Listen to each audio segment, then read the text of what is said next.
America is a country for builders. It is a land full of crazy sons of bitches who create, explore, and question the world in a way other countries can't relate to. This is a feature, not a bug.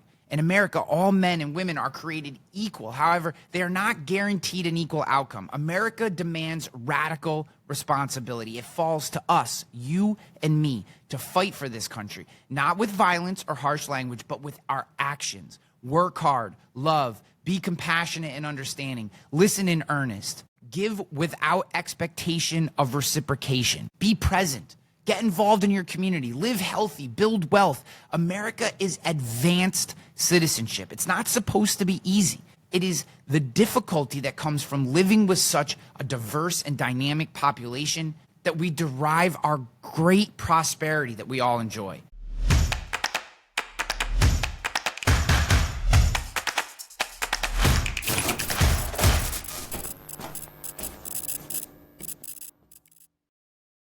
Hello, friends, and welcome back to the show, and happy 4th of July. I gotta tell you, this is probably my favorite holiday, or like B. There's something about Thanksgiving that I love, and probably because you're spending time with family, and 4th of July tends to be more like friends related. But 4th of July is just absolutely amazing. It's a wonderful time to celebrate our country, how lucky we are, what a jackpot we hit by being born in this country, or you know, if you immigrated here legally, more power to you as well, right? I mean, just the fact that you're here, that you're a citizen, it's a wonderful time to celebrate what this country is and what it tries to be on a day-to-day basis, and how special a place it is, and what a special time we are to be in this country. As much as there's plenty of challenges, I just absolutely love it. I love wearing red, white, and blue. I love the ridiculous outfits and costumes that people put together for 4th of July. I love the eating. I love the drinking. I love the water-related activities. I love the games that you play, you know, cornhole and ladder ball, and can jam is one I was playing last year that I really kind of fell in love with. And then I love how every year, you know, as the day progresses, all the dads start coming together and try doing physical challenges that would have been, you know, probably, you know, coordinated in their 20s, but are completely uncoordinated and ridiculous looking in their 40s. And everybody's laughing, and everyone's having a good time, and the kids are running all over the place, and you're talking, and just, it's such a wonderful day, and it's capstoned with fireworks and explosions and just over-the-top ridiculousness that makes America exactly what it is. It's a country full of crazy motherfuckers who get to be exactly who they want to be, if they choose so. And there's no other country like it. And there's no country that is better.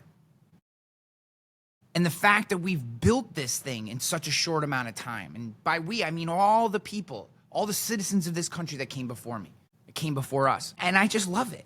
And, you know, I probably allow too much of the nonsense that happens in our world enter my brain space. You know, if I were being dissected by some guru optimization specialist, then I'm sure they would say, you know, don't read all the news, or don't spend so much time on X. But I don't know. One, I like it. Two, it's my life, so I can do whatever the hell I want.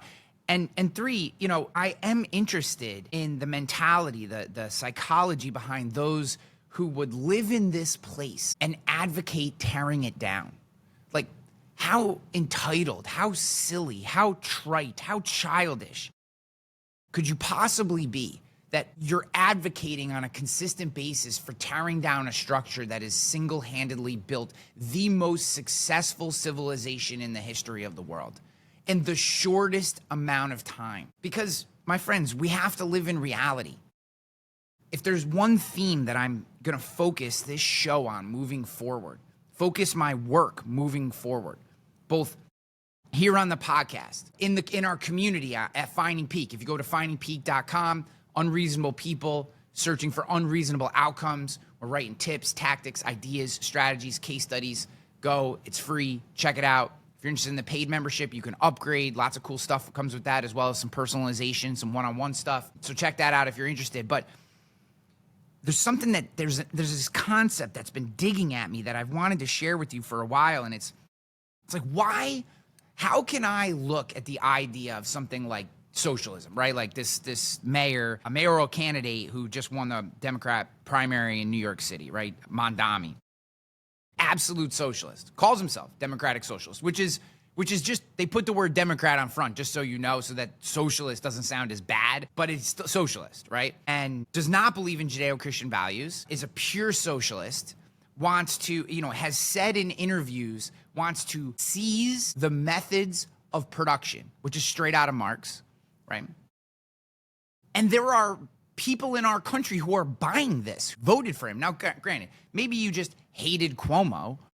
And I don't think Cuomo's good. I mean, he was a pretty shitty governor and played a lot of games and is absolutely a nepotistic inside political hack. And, which is part of New York's history, is just nepotism and, unqualified individuals who played the political game right, rising to power. But so you can hate Cuomo. I could get that. But this guy's a socialist, straight up, wants to create government-run grocery stores. Okay. So getting back to our reality thing, okay? So that all sounds great. I get it. And there's maybe some of you out there who've been infected with the toxic empathy that a lot of postmodern liberals and, true blue Marxists have been infected by and seemingly pass along to others. But it doesn't work. There's zero receipts. Zero. Don't bring up Norway. Norway is a tiny little country that produces nothing. So if you want to be a tiny little country that produces nothing, maybe socialism in a skewed and dynamic sense with capitalism kind of injected in certain places does work. But not in New York City, not in the epicenter of capitalism, and not by a guy who doesn't believe in Judeo-Christian values, not by a guy who wants to defund the police, wants to replace police officers with social workers. I mean, that's fucking bananas. Like, there are bad people out there, sorry, that do bad things. Social workers aren't going to stop that. You need police to stop that.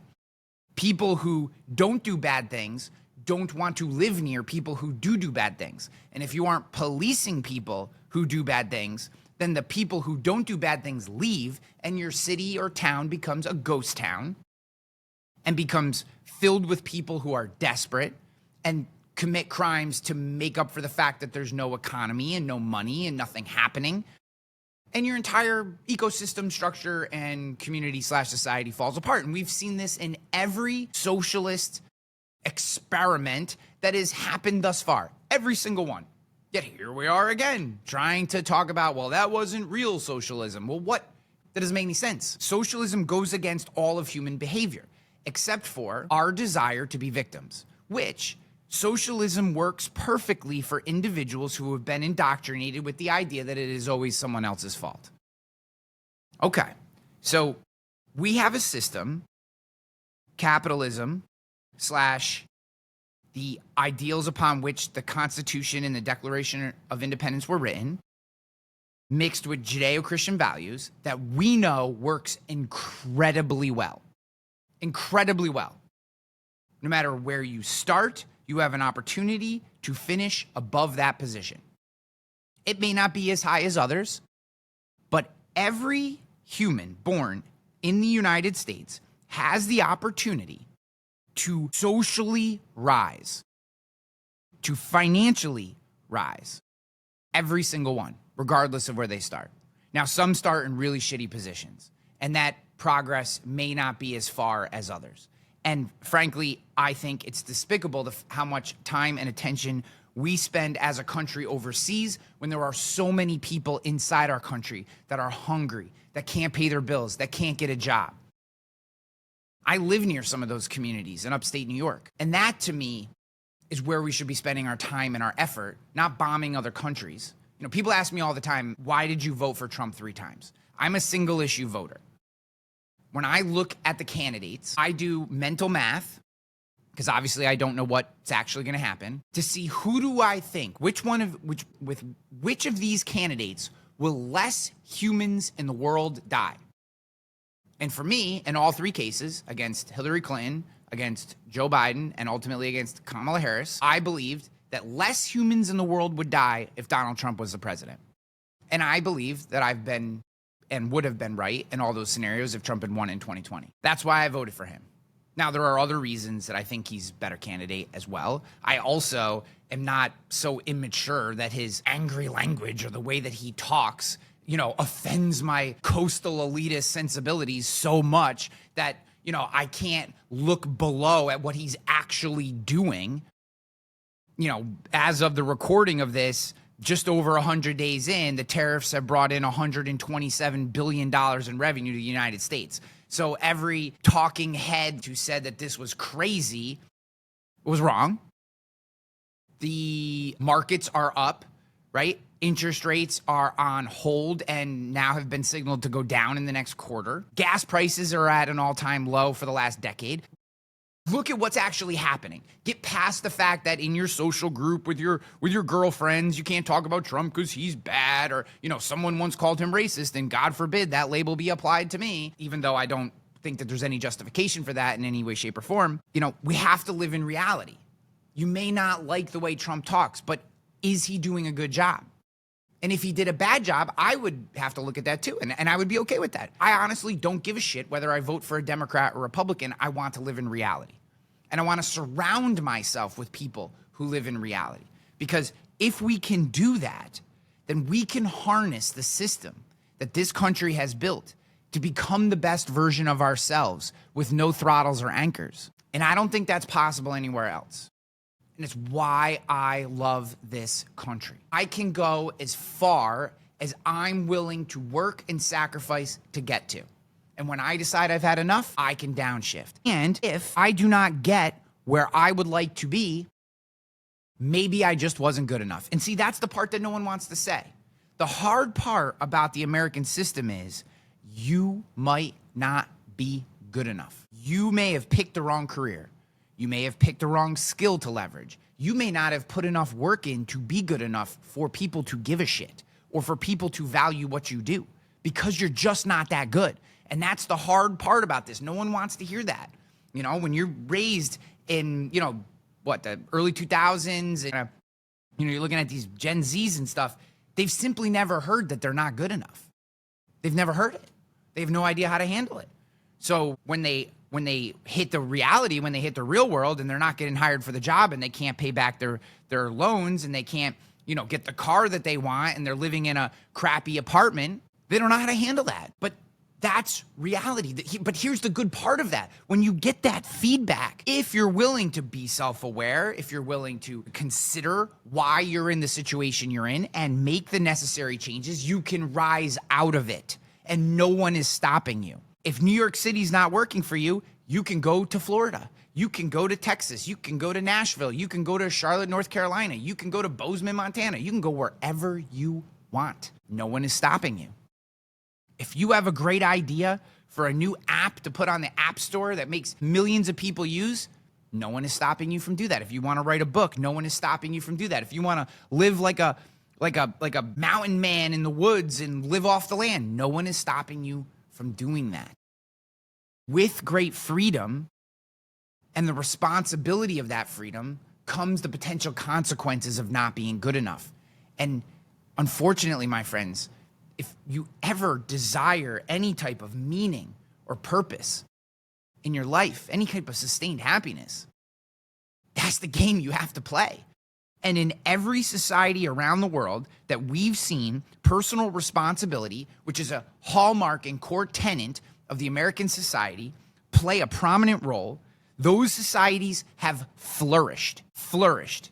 And in the societies, the egalitarian societies where intellectual elites stand there and tell you that we should all be equal and we should all have the same, and, those never work. Because here's what happens. You know what Mondami is really saying? I get to choose who gets the money. That's what he's saying. That's what all socialists are saying. That's what Bernie Sanders is saying. That's what AOC is saying. That's what Karl Marx was saying. That's what Lenin was saying. That's what Stalin was saying. That's what all of them were saying. You're all equal as long as I say that's okay. This system works as long as I get to be in charge. Don't worry, I'll do the right thing. I'll make the decision for you. I get to decide. That's what socialists are saying. And this is why we, as Americans, have to fight against this tooth and nail. You cannot be quiet. You cannot be quiet against the rise of socialism. Coming all the way back, and I know I'm a little preachy today, but I don't know. I guess this episode's been coming for a while. I want to pull this all the way back to what I truly want this to be. We live in a world that has there's repercussions for the things we do and say, right? And unfortunately, I think far too often we are sold a bill of goods in which it's what we hope would happen. We hope that everybody ends up in an equal spot. I don't actually hope for that because I like when people, when all things are measured and weighed, if there are people ahead of me, I'm okay with that because that pushes me to become a better version of myself. If we all end up equal all the time, how the fuck do I know how good I can be? I don't have any clue of how good I can be if I'm constantly ending up equal to everybody else. Doesn't make any sense. And there's zero receipts to back up a lot of these thought processes. So I guess, what I love about America is in its purest sense. I know there are plenty of imperfections. There's plenty of stuff that I don't like. Like when people do racist shit, like truly racist shit, that's fucking horrible. That should not be part of our world. There should be one filter. Are you an American or are you not an American? If you're not an American, sorry, you get shuffled to the side. It doesn't mean you can't be here. If you're here legally, that's awesome. But sorry, you're second fiddle to the Americans. And if you're an American, we should step up and support each other and take care of each other, regardless what fucking God we pray to or what color we are or what gender we are. And look, that blue-haired 17 nose ring girl who wears clothes that doesn't fit and can't figure out why a guy doesn't want to date her, she's an American. Fuck, she's part of the club too, and we're going to take care of her as best we can. So I want to read you something. I want to read you, and you can go, if you want to read this, go to findingpeak.com. It's out today. If you're on the email list, you would have gotten this. You can read it. But I want to read this to you because it may take all this incoherent babbling that I have just done for 20-some-odd minutes, and it may put it into a little construct. This is my unapologetic love letter to America. America is the greatest country on earth. Full stop. The American dream, that all men are created equal. The American promise, that a free market provides for the uninhibited pursuit of happiness. The American ideal, that life and liberty are our birthrights. These are the worthiest of aspirations. The Declaration of Independence states, hold these truths to be self-evident, that all men are created equal, that they are endowed by their Creator with certain unalienable rights, that among these are life, liberty, and the pursuit of happiness. This is our heritage. The Declaration of Independence defines the American spirit. It was the flint spark of the American patriotism. A king didn't conscript American colonials and order us into battle. We took our freedom as a militia. Hard men left their homes and families to forge a better future, enduring pain and suffering on levels we modern Americans couldn't fathom.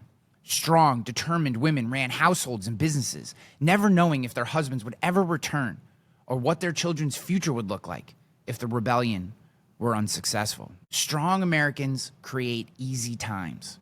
These men and women set the standard for the cultural norms of freedom, independence, and entrepreneurship that define our great country.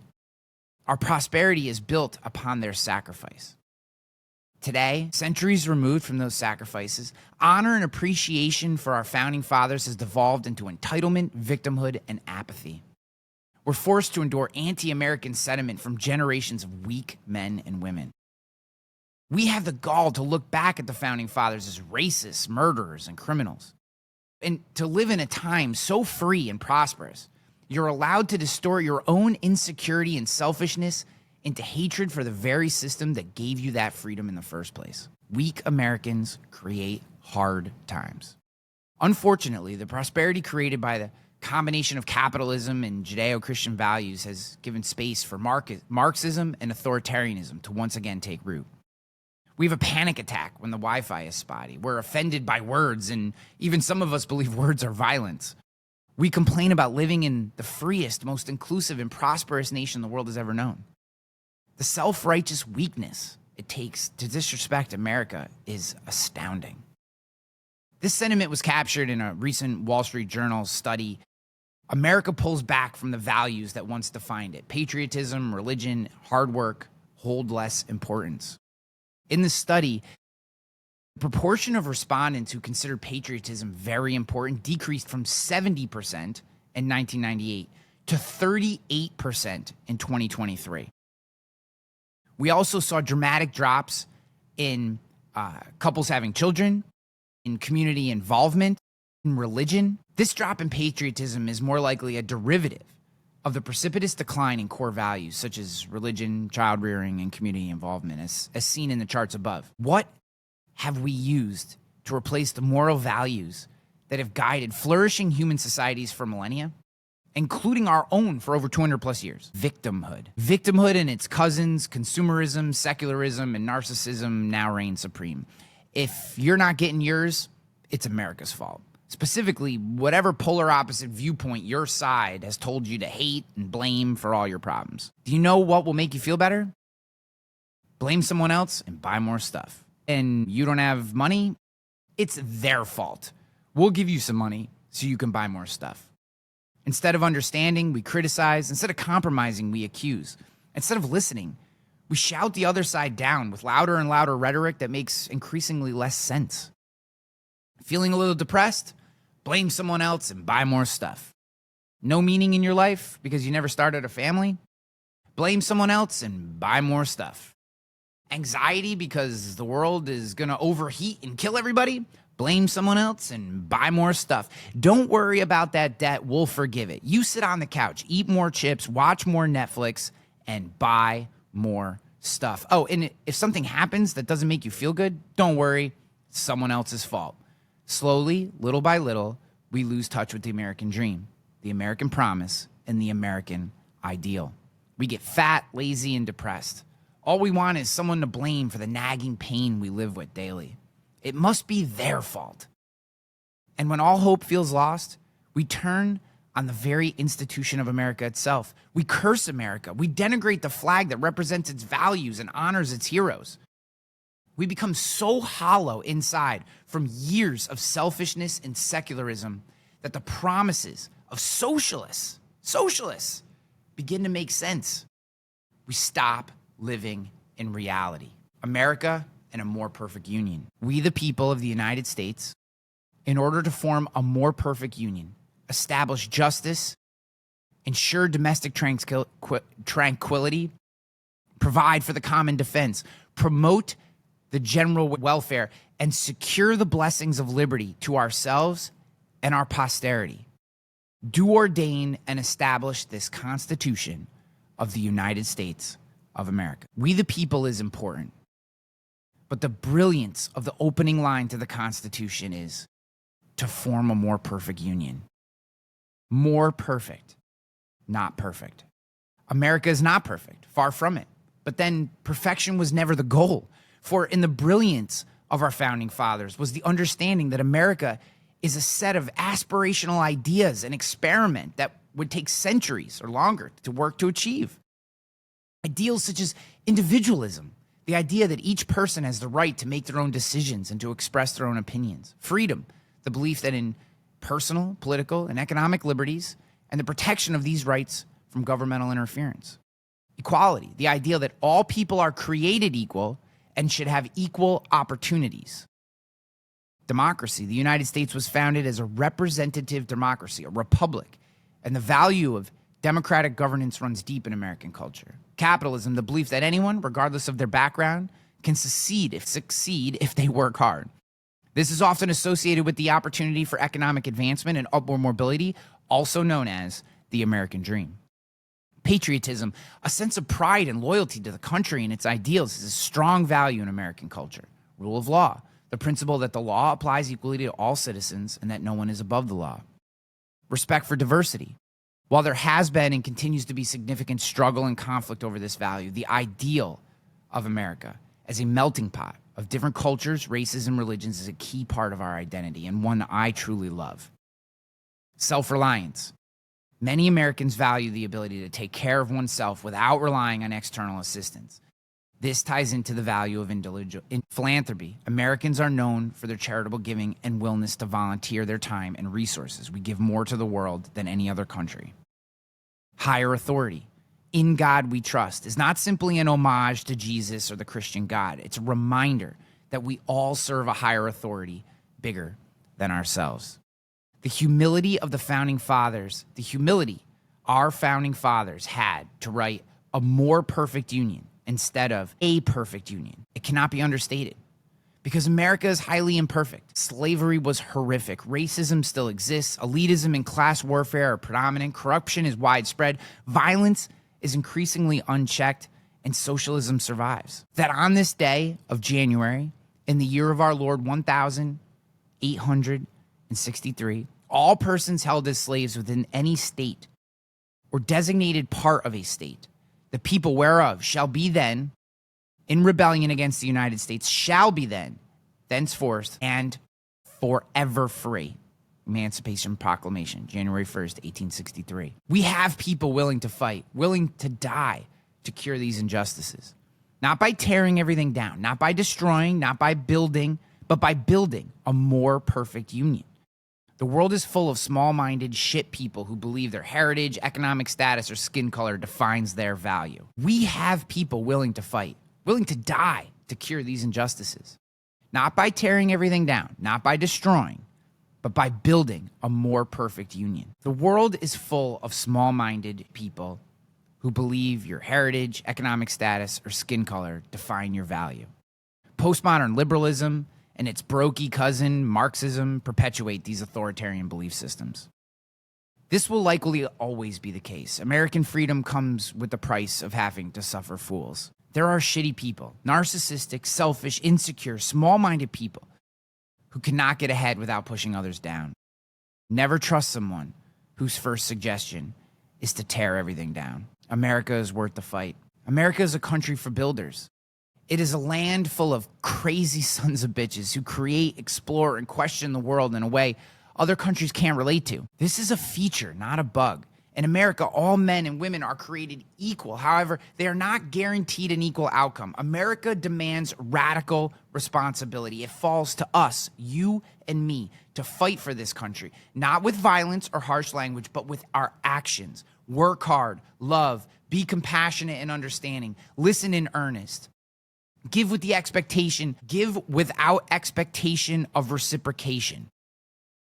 Be present. Get involved in your community. Live healthy. Build wealth. America is advanced citizenship. It's not supposed to be easy.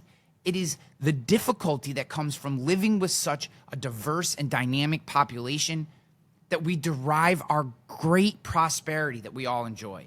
The responsibility to perpetuate America's greatness falls not just on the shoulders of politicians, CEOs, or community leaders, but every citizen. Personal excellence is the ultimate rebellion. Andy Frisella. And here's the rub, my friends. You can also do nothing. You can put your head in the sand, close the gate to your community, and complain about whatever hardship of the day allows you to signal to your peer group. This is certainly the easy path. And there are so many easy targets. If you're looking for a way to mask your self-pity, self-loathing, and self-righteousness, just blame one of the following. Blame Trump. Blame white people. Billionaires, corporations, racism, sexism, or any of the other isms. A god, specifically Jews or Christians. The founding fathers. You can blame traditional values. I'm sure there are more. But this list will get you, I'm sure there are more. But this list will get you the attention you're looking for. But then this is the path of the weak man. If you've made it this far, I'll assume you do not aspire to be weak. So here's my challenge to you. Take one action every day that embodies the dream, promise, and ideals of America. Not for yourself. This doesn't work if your actions are self-serving. Do it for your kids or your future kids. Do it to honor your parents. Do it to improve your community. America will never reach its full potential because of an individual political leader or social movement. America is at its best when individual citizens take responsibility for their personal agency. Nowhere on earth is personal agency more celebrated than in America. And if you want to read maybe the greatest article I have ever read myself on the idea of personal agency, and in this case, high agency, in the article, and I'll have it linked up in the show notes if you're watching on YouTube or listening to this, there's an article written by George Mack, High Agency in 30 Minutes. It is absolutely phenomenal. One of the greatest pieces of writing I've ever read. I've printed it out. I have it on, and stapled, marked up behind me on the bookshelf. It's just absolutely tremendous article. Nowhere on earth is personal agency more celebrated than in America. You can hate America. You can blame America for your failure and pain. You can try to tear it down, but you will fail. You will fail for all the same reasons you use to blame America instead of yourself. I love this country. I love the values it was built on and what it aspires to become. I love the people even the dipshit socialists and lefties. We're a melting pot of crazy motherfuckers trying to carve out our piece of prosperity, and I'd have it no other way. Happy 4th of July. This is the way. I love you.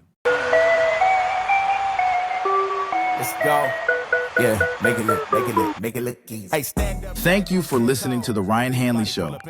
Be sure to subscribe and leave us a comment or review wherever you listen to podcasts. Ain't anything for me. I never switched up, no change in me. The only thing changing.